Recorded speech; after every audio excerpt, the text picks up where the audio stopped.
remember one thing, in order to maximize the benefit from the month of Ramadan, we need to start seeking the forgiveness of Allah from now, myself and yourselves included, subhanallah.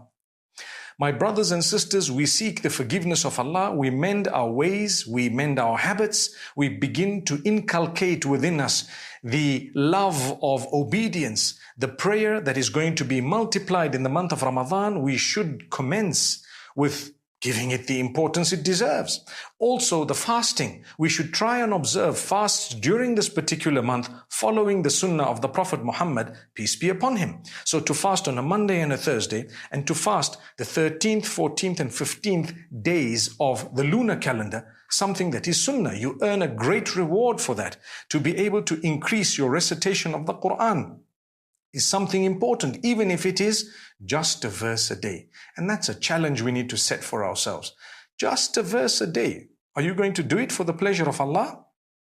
In the run-up to the month of mercy, start getting prepared for that beautiful month of mercy. In the run-up to the month of the Quran, start getting prepared with your relationship with the Quran. In the month of prayer that is coming up, the run-up to it, we should also make sure we give the compulsory prayers the due that is owed. May Allah Almighty grant us all goodness and make us from among those who witnessed the beautiful month of Ramadan already forgiven, because some of us may not even witness the month. My brothers, my sisters, we have a gift of Allah at our doorstep.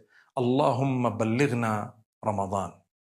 O Allah, grant us the acceptance to witness in the most beautiful way the month of Ramadan.